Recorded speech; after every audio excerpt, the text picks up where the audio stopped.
Good afternoon, guys. MWUSA Season 5, Episode 166. It is Sunday afternoon, and a beautiful Sunday it is.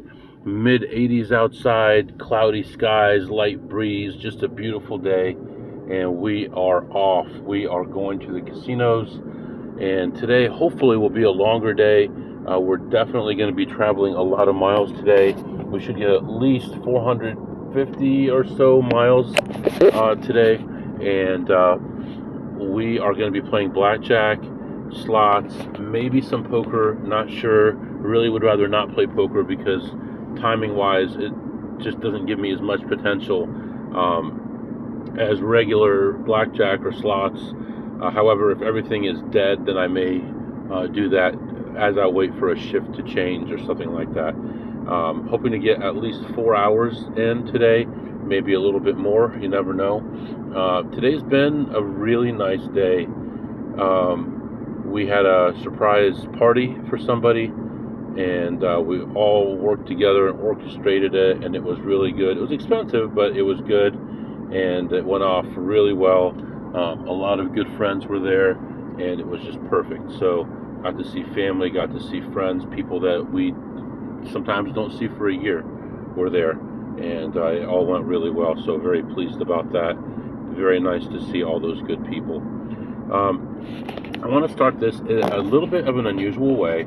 I want to tell you guys about an opportunity that's available out there to everybody in this country, and I don't usually talk about currency and things like that. I've talked about it a little bit, but there is a quarter that was just released. It's a 2026 quarter, and it says 1776 2026, and it says Declaration of Independence on the back with the Liberty Bell. There are 250,000 of these that have July 4th stamped on the left side of the head side of the quarter. It says July 4th on the left side of the face side of it. So it says E Pluribus Unum, In God We Trust, 1776 2026, and in the middle to the left it says July 4th. There's only 250,000 of these. They were placed into circulation randomly, so they could be anywhere. If you find these, keep them. If you don't want them, send them to me, but keep them. They're worth anywhere between $400 and $1,000 right now, depending on condition, and none of them have been graded yet. So if you can find one that's a 68, 69, or 70 mint state, then it may be worth many, many thousands. So just letting you know about that. Hopefully you guys find some of those. It's cool to kind of hunt through your change and see what you have. It's been a while since the 2019 W quarters, but with those, there was, I want to guess, maybe 8 different ones, and there was 10 million of each.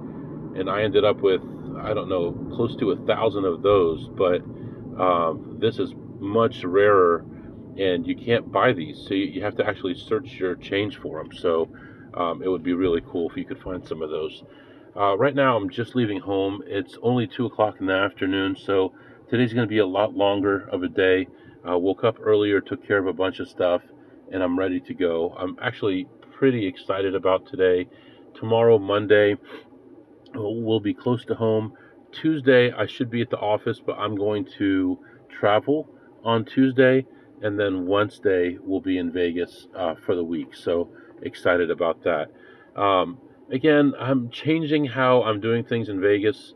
We're going to be talking about casinos by number instead of by name, just because I don't wait for months to release my episodes like a lot of these guys do. And if I say that I was just at a casino today, and then I go back there tomorrow, or I say I'm going to go back there tomorrow, then, I'm not saying that my circulation is so high that everyone's hearing it, but I just don't want to give them a heads up. And the only other way around it would be to just not release the episodes for a long time.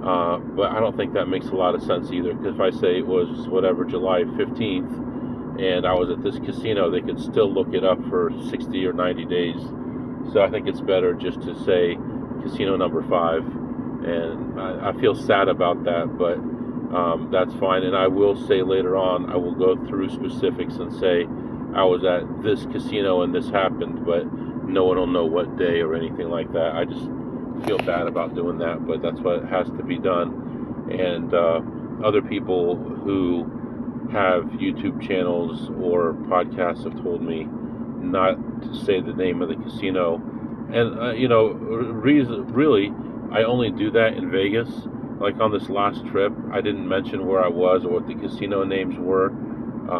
And I think that's probably best. Maybe I'll nickname casinos instead, and you guys can try to figure out what casino it is. So anyway, right now we are heading out for the day, and I'll come back and update you soon. All right, guys, I am back. I'm only about 2 miles away, but it has been a crazy journey. Accidents, construction, closed roads. Get off on this road because there's an accident. Go on this road, and that one's closed, so go on this road. And then too many cars on that one, so switched over to this one. So it's been pretty crazy, but we're finally getting there. I'm gonna pull in right now. Timing wise, we can hit 2 shifts today comfortably and have time on both shifts. So our goal is to get at least an hour of blackjack on each shift, and in between get some slots in, maybe, who knows, whatever. So that's the plan right now. We're getting close, and I'll be back to update you soon. Alright guys, I am back. So right now I am waiting for a 2-5 table to open up. Haven't been able to play any blackjack. I did play some slots, and that was going alright, but there's like a million people here doing the same thing, and some of them are pretty aggressive, and the slot manager is walking around as well. So I would be too if people were being that aggressive with my customers. So just keeping a distance, keeping an eye out for plays without, having to make a big scene or anything, and staying away from him. Now, in the past, he and I have never had any issues. He has chased some people I know around, but not me. So right now, my first session, you could call it, on slots, I was ahead 230.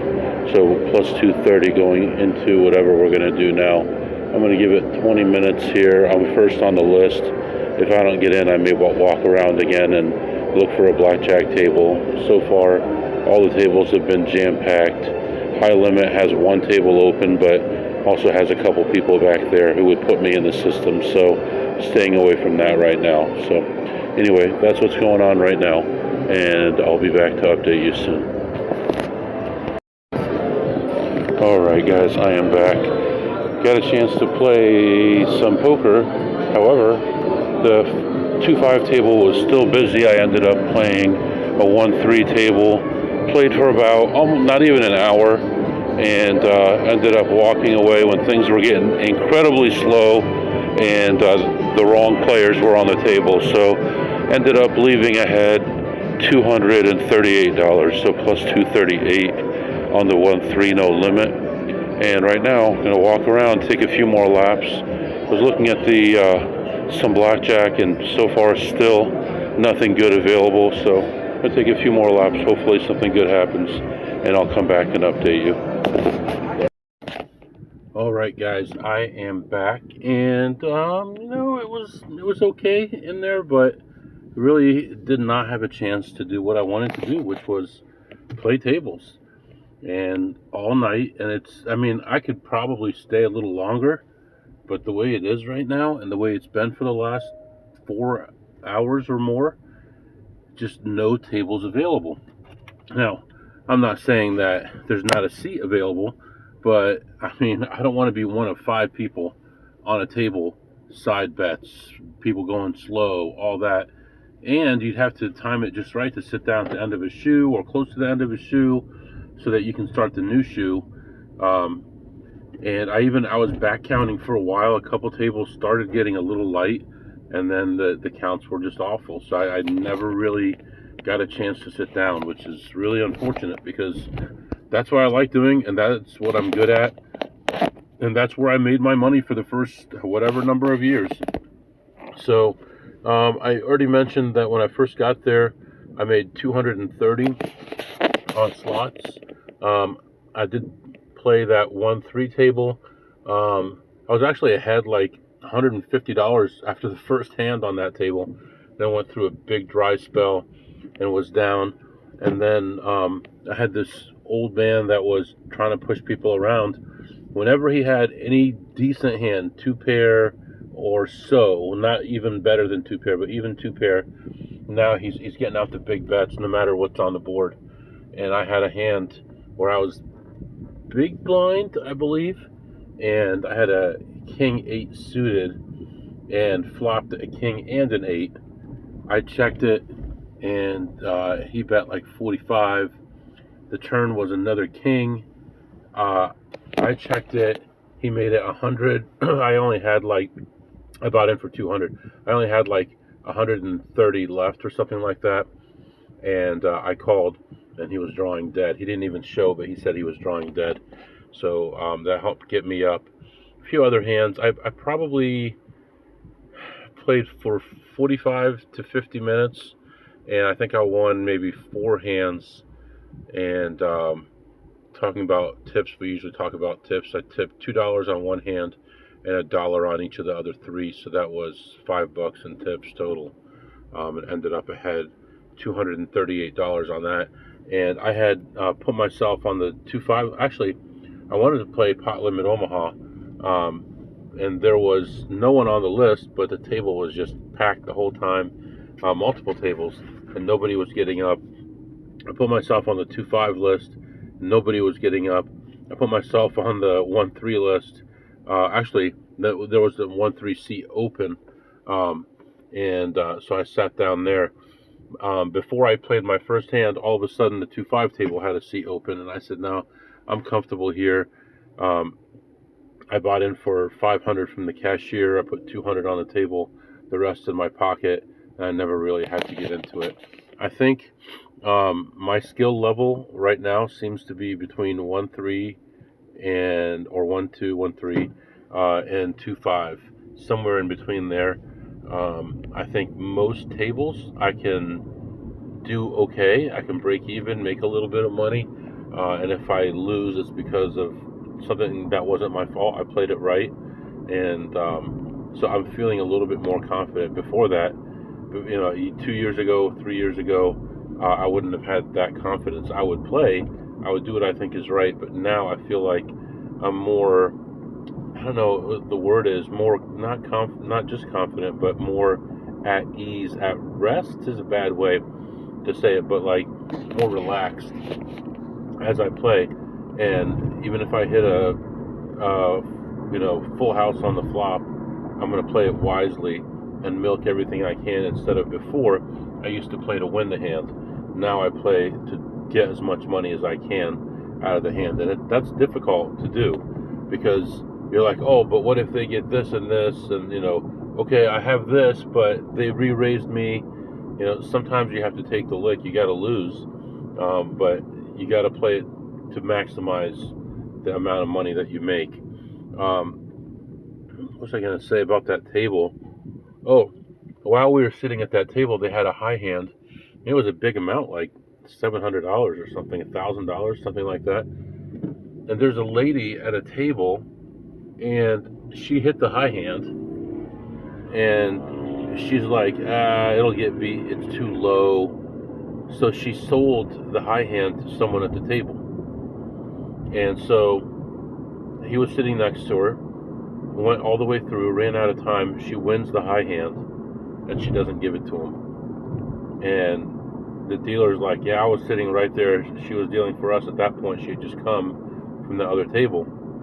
And she said, yeah, I was sitting there. I listened to the whole thing, and she agreed to it. And then when it came time to pay, she wouldn't do it. And I guess she doesn't come in very, very often. I would say you probably don't want to come in very much at all for a while, but when you're doing that to people, because when everyone is sitting at the table and you break your promise like that, then that's pretty bad. People don't want to be around you. So so I guess they didn't do anything to her, because it was between her and the other player. So be careful out there. Same with like doubling and splitting on someone else's hand. Realize once you put those chips across the table, they put it in their hand. It's their money. And if they decide not to pay you, then that tough luck for you.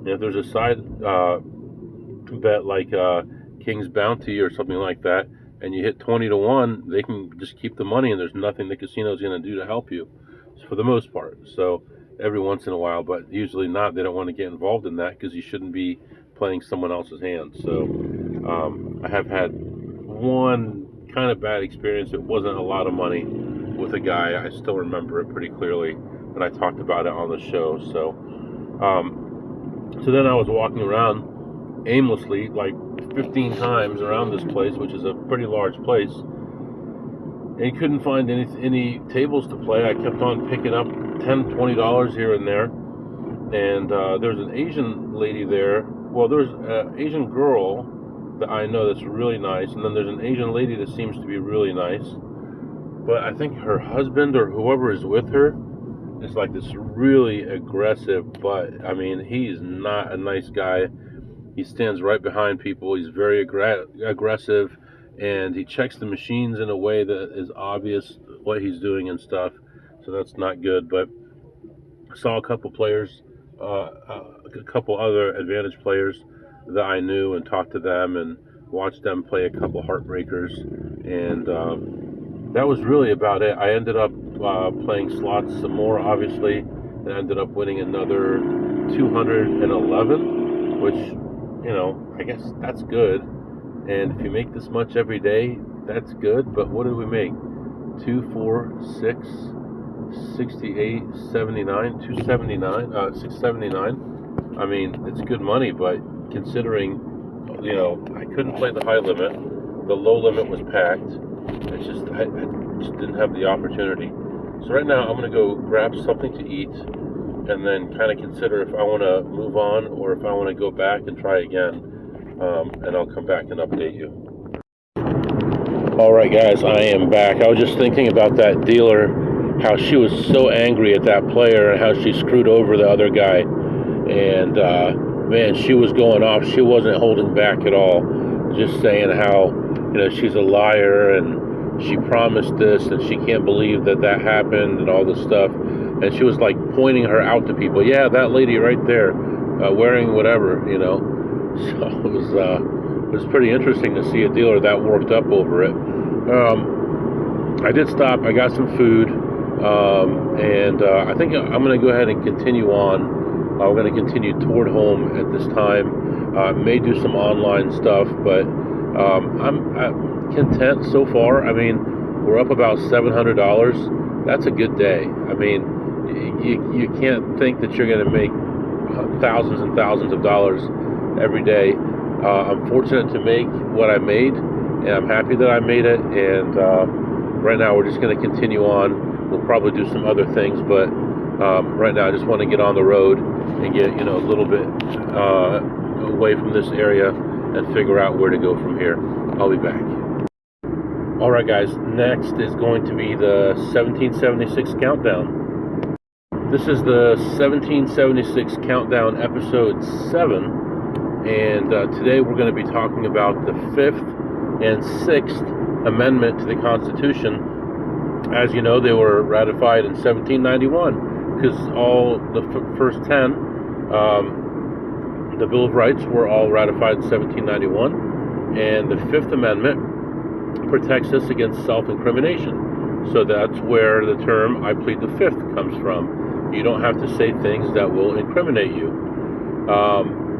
It prohibits double jeopardy, and if you don't know, double jeopardy means that you're tried for the same thing twice. So if you're found not guilty and there was nothing wrong with the proceedings of the court, no one's rights were violated or anything, then you could not be tried again. So no double jeopardy, and it guarantees due process of the law, which means that you're going to have the ability to have life, liberty, and the pursuit of property or the pursuit of happiness. If there's a serious crime, then a grand jury has to indict you. Let's see. Part of the 5th Amendment is also when the state or the county or the city wants to use your property and turn it into public property. So they have to compensate you. There has to be a legitimate reason. It's going to be for the good of all that's required. For example, let's say in the 50s and 60s, they were putting highways up, and sometimes they had to go through a farm, and there was no way to get around it without substantial problems and all that. So they had to use part of your land to build that road, that highway. Then they would have to compensate you with a just compensation. Now, sometimes they'll be working on a project and not sure if they'll be able to complete it, and they'll offer you money. You can take that money, but later on, if it is required, then you don't have a say anymore in it. And as long as it's all legal, then they can take that land away from you and use it for public use, and then compensate you justly. So, and just like the other amendments that we talked about, the 14th Amendment said that it applies to local governments and state governments as well. And it protects everybody, whether you're guilty or innocent. You have the right to remain silent. You have the right to all those constitutional safeguards that we talked about. You can invoke that right to remain silent anytime. You can be talking and then decide, I don't want to talk anymore, and stop. So this amendment plays a big role in criminal justice, property laws, and all the individual liberties. So you're seeing at the first 5 so far, and you'll see it'll be 6, all these amendments are crucial. They're so important, and they play such a big role, and there's so many countries that don't have these rights that, frankly, that's what keeps the United States free, is having these rights. And we're going to move into the 6th Amendment right now. Ratified when? You should know by now, 1791. And it goes along with the 5th Amendment, but in a different way. It guarantees you the right to a speedy trial. It guarantees you the right to a public trial, so that everything is transparent and people can see what's going on, and you can have a fair legal trial. And if it's a big enough offense, then you have the right to an impartial jury, which means that your lawyer and the other side's lawyer would interview these jurists and negotiate and find people that they both feel are impartial, so that you can have the most fair trial possible by an impartial jury. For example, actually, there's a guy at work right now on jury duty, and so if you go in and there's a Puerto Rican guy, and you're like, oh, I hate Puerto Ricans, he's probably guilty. Well, then you're probably not going to be on that jury, because they want someone impartial. If you can't say, oh, that guy looks guilty, or I'm sure those people or something. So they're going to monitor your answers very carefully and make sure that they have people who are impartial. And both sides really want the trial to be impartial as much as possible, because they don't want it to be declared a mistrial later on if something was set up or someone had already decided that someone was guilty even before the trial started. Another thing is defendants have the right to be informed of the charges against them, and there are a lot of countries, even countries are considered modern countries that have big armed forces and lots of people living there, that don't guarantee that you're informed of the charges against you right away. Some countries, as much as 20 years, you could be in jail without any kind of charges actually being filed against you. That is wrong. It gives the defendant the right to confront witnesses. There are a lot of places where, like, certain cameras could not be used against you in traffic or whatever, because you can't talk to the person who accused you and ask questions. You can't ask the camera questions. So you have to be informed of the charges against you, and you have to be able to cross-examine the person or people who would testify against you. It also gives you the ability to compel witnesses to testify on your behalf. So somebody saw something, and you can say, that person saw it, and I want them to testify. And they would send them out a subpoena, and they'd have to come and testify and tell the truth. And if they could lie, but most of the time you're going to tell the truth because you don't want to go to jail either. It guarantees you the right to an attorney, and if you can't afford an attorney, one is given to you by the court. That's a really big deal, and it's really another one of the cornerstones of our modern criminal justice system. So this is a really, really important one. You can confront the people, you can have a speedy trial, you can ask questions, cross-examine, all that stuff. So that's the Sixth Amendment. So Fifth Amendment is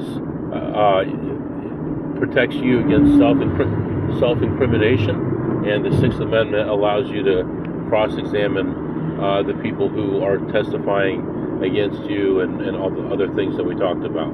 So two very important amendments, and I'll be back.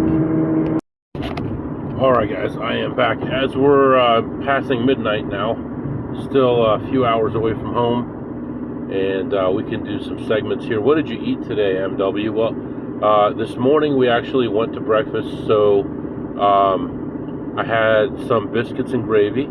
I was going to get a burger actually for breakfast, but I ended up getting this biscuits and gravy. It was pretty good. I give it a 9, or let's give it an 8 on a scale of 2 through ACE. Would have liked it to be a little bit more spicy. For lunch, I had some steak, some chicken breast, salad. I had some cake. It was really, really good. I give that about a 10 on a scale of 2 through ACE. And the cake I'd probably give an 8. It was good. It was nice. It was actually made by a kid for this event, so I can't complain too much about it, but it looked beautiful. A little expensive, but it was good. And then this evening I had some chicken and rice, and I'll give that about a 9 on a scale of 2 through ACE. Would have liked to have a little bit more flavor in there. And we talked about what did I tip today, about $5 on the poker table. And what did you learn today, MW? I'm still trying to nail down events and things that are going on in these cities. I really need to start looking and seeing what's going on in each city before I go there, because it seems like a lot of times, like tonight, there was an event going on that was overly busy, and maybe I wouldn't have come this direction if I had known. But the tables were packed the whole time, and even like right now, they're probably still pretty busy, and kind of puts a damper on your possibilities of making money playing any kind of blackjack or anything. So that's what I learned. Maybe next time we'll look and see if there's anything going on in the area. I don't know how efficient that is, but we might have to start doing that soon. But really, that's about it. Tomorrow is Monday, and we have work. It should be a light day. Tuesday, we're going to be working. We're going to be traveling. So normally Tuesday we'd stay in town. We're not going to do that. We're going to travel. And then early Wednesday morning, we're flying out to Vegas. So that's what's going on the next few days. Today was a decent day. Long drive, a lot of driving. I'm pretty tired. Ready to get home and get some rest for tomorrow. Tomorrow's going to be the easiest day of the week because I'm just going to the office. But Tuesday travel, Wednesday long travel, Thursday, Friday, Saturday no sleep practically, and then we'll be back home in time to go to church and get back to work again. So that's what's going to happen this week. So for now, I'm going to continue my trip, and I'll catch up with you guys tomorrow. If you have any questions or comments, my email is mwusa21@gmail.com, mwusa21@gmail.com. See you next time.